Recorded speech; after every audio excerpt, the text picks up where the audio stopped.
Hello everyone, welcome you all to our online classes of English by St. Angel's Public School, Bagpat. Today we shall read chapter 11 of your English grammar book. The name of the chapter is Questions. Students, questions are interrogative sentences. Let's start. There are two types of question, yes or no question and WH questions. First one is yes or no questions. Yes or no questions can be answered by yes or no. जो आपके yes और no questions होते हैं उनको हम simply yes और no से answer कर सकते हैं. Now they begin with an auxiliary verb. Yes और no question की शुरुआत एक auxiliary verb के साथ होती है. For example, is he coming tomorrow? Do you go to school by bus? Students, these two sentences can be answered by yes or no.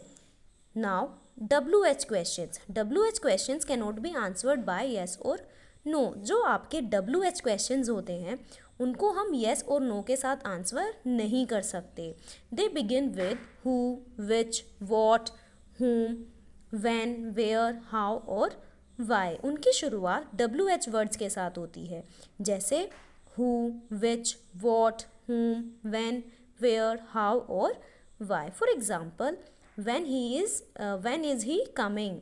How do you go to school? So students, these two sentences cannot be answered by simply yes or no. Now we shall read more about yes or no questions. As stated above, yes or no questions begin with an auxiliary verb.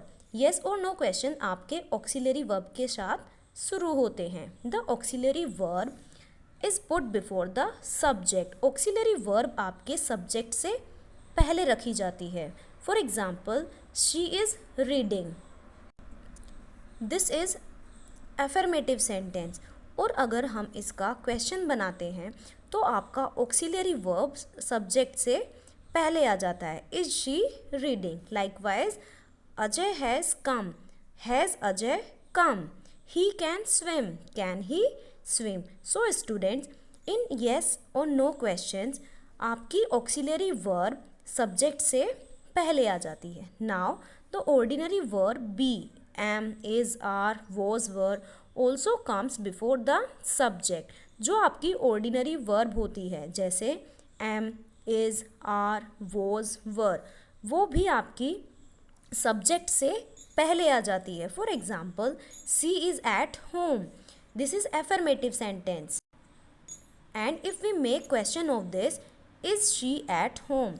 यहाँ भी आपकी auxiliary verb subject से पहले आ जाती है. Likewise, they were busy. Were they busy? Now, if there are two or more auxiliary verbs, then the first one comes before the subject. अगर आपकी ऑक्सिलरी वर्ब दो या दो से ज़्यादा हैं तो आपकी पहली ऑक्सिलरी वर्ब सब्जेक्ट से पहले आ जाती है. For example, he has been working all day. And if we make question of this, has he been working all day. Auxiliary verb आपकी सब्जेक्ट से पहले आ गई है. Now in the simple present tense we use do और does. Simple present tense में हम do या डज का यूज़ करते हैं. For example, they know Hindi. If we make question of it, do they know Hindi. ये आपका एफर्मेटिव सेंटेंस है और जब हमने इसका क्वेश्चन बनाया तो आपका डू या डज स्टार्टिंग में आ गया according to the subject. Likewise, he knows Tamil. If we make question of it, does he know Tamil. So students, in the simple present tense we use do or does before the subject. Now in the simple past tense we use did before the subject. For example, he finished the work. If we make question of it, did he finish the work? Now we shall read more about WH questions. In WH questions, as in yes or no questions, the auxiliary verb or the ordinary verb is, am, are, was, were usually comes before the subject. जैसे हम yes or no question में auxiliary verb subject से पहले लगाते हैं, उसी तरीके से हम WH क्वेश्चंस में भी ऑक्सिलरी वर्ब सब्जेक्ट से पहले लगाते हैं. If there is more than one auxiliary verb, the first one is used before the subject. अगर ऑक्सिलरी वर्ब दो या दो से ज़्यादा हैं तो पहली वाली ऑक्सिलरी वर्ब को हम सब्जेक्ट से पहले रखते हैं. For example, he has gone, this is affirmative sentence, and if we make question of it, then it will, where has he gone. Next, you will phone her, when will you phone her. She is angry, why is she angry. You will be meeting them, when will you be meeting them. And you have been waiting, how long have you been waiting.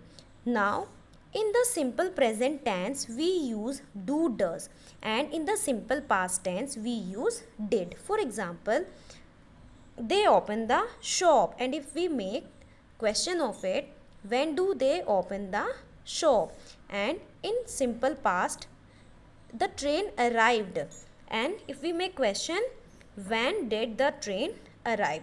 So students, this all was about the interrogative sentences, means questions. I hope you all understood it. Thank you.